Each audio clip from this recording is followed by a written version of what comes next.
Hello class, today we're going to learn about work and energy. Energy is a quantified number describing a system. Most of you have probably heard this statement before, that in a closed system, energy cannot be created nor destroyed, but it can be transferred into different types.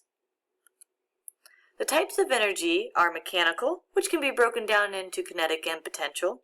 Then we have thermal, electrical, nuclear, chemical, and sound. So in a closed system, energy can be transferred from the light of the sun to the chemicals that make up a carrot, from electricity to heat up your pot of soup, from the chemicals in ice cream to give the biker energy to move, from chemicals of gasoline to the engine of the car to make it move, and in each case, energy is not created nor destroyed, just transformed into different types. The type of energy we're going to analyze in this chapter is mechanical. The first topic we're going to learn is the definition of work. Work means the transfer of energy from or to an object by means of a force acting on it. Energy transferred to an object is positive work, and energy transferred from an object is negative work. We can analyze this with two different types of equations. The first type of equation is that work equals the force component along the direction of motion times its displacement. This can be represented by force times displacement times cosine theta. The figure below represents that if we are multiple forces parallel to the displacement, this parallel force equals the hypotenuse force times cosine theta. The unit we use for energy and work is joules, which is Newton times meter. When we calculate work, we pick one force. So in the example on the left, we can say, what is the work done by the man holding the bag? Or we can state, what is the work done by the weight of the bag? Can you guess what is the work done on either of the forces? Correct, 0. Because in either case, the force vector is perpendicular to the displacement. So there are no components parallel to the displacement. Here's another example of 0 work done by gravitational force because it's perpendicular to the direction of motion. Let's analyze work done by a push force and a force of friction. The work done by push is positive because it's in the same direction of motion. If you think about it, it creates motion to the object. So therefore the value of work is positive. On the other hand, if we look at the work done by friction, it's negative because it's the opposite direction of motion. And again, if you think about it, friction is slowing down the motion of the object. So therefore the value of work is negative. For our first example, we have a person who pulls a 50 kilogram crate 40 meters along a horizontal floor by a constant force of Fp, which is 100 newtons, which acts at a 37-degree angle. The floor is rough and exerts a friction force of 50 newtons. We want to determine the work done by each force acting on the crate, and then the net force done on the crate. So the first step is that we're going to write our new equation for work. The first one we will analyze is the work done by frictional force. This one's easy since it gives us the value for friction, so it's just a plug and chug to get negative 2,000 joules. Notice the negative sign. Work done by friction is negative because friction is slowing down the object or taking away energy of the movement. The next one we'll do is work done by the pull force. Now remember, with work, we can only care about the force component along the direction of movement. So the theta angle is between the force and displacement vector, which is 37 degrees. Or another way to think about it is that 100 times cosine of 37 is the force component along the direction of movement. Now, just plug and chug to get 3,200 joules. This time the answer is positive because the pull force is making the object move. The next one we'll analyze is the work done by the normal force. Notice how the normal force is perpendicular to the displacement. what do you think the value of work is? Correct, it's 0, because mathematically, cosine of 90 is 0.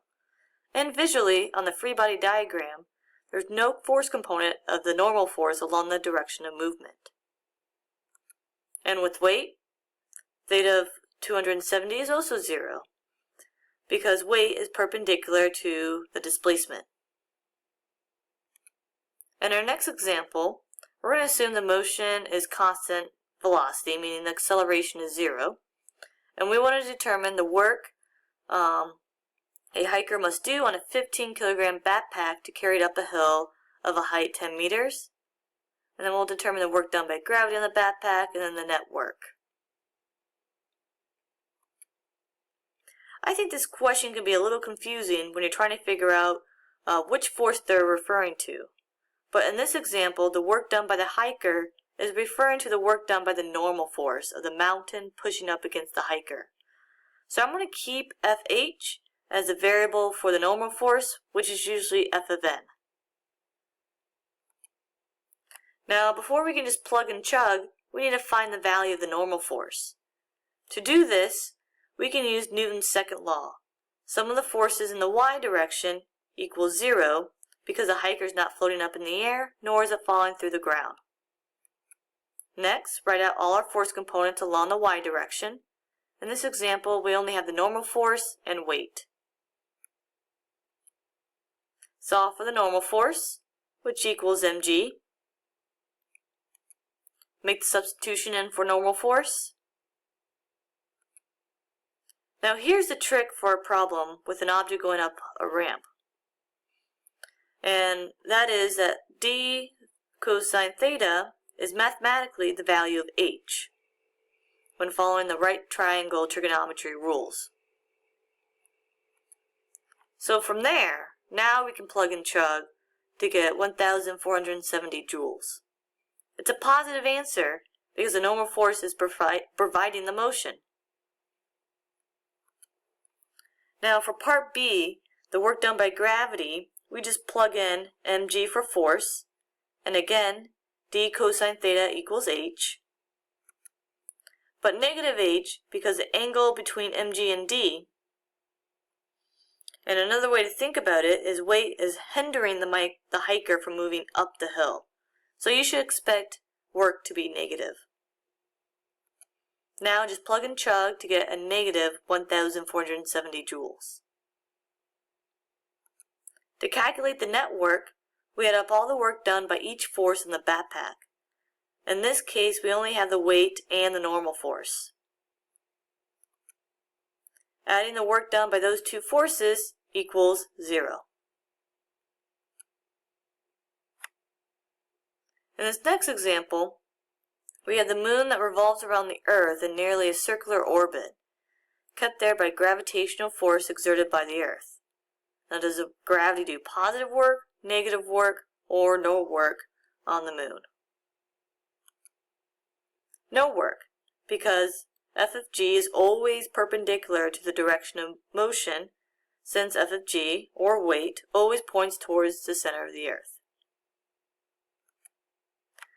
Another way to rewrite an equation for work, instead of F times displacement, is 1/2 mv squared of the final position minus 1/2 mv squared of the initial position.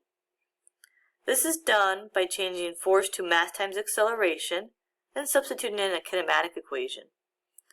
And we define 1/2 mv squared as kinetic energy. Kinetic energy is a mechanical energy that describes the energy of motion. So the second equation for work is really the change in kinetic energy, since we had the final point minus the initial point. So if the change in kinetic energy increases, meaning the motion is moving faster, then we have positive work. If the change of kinetic energy decreases, meaning the object is slowing down, then we have negative work. Here's an example. How much net work is required to accelerate a 1,000 kilogram car from 200 meters per second to 30 meters per second? The first step is to write down our new equation. Work equals the change in kinetic energy. The definition of kinetic energy is 1/2 mv squared.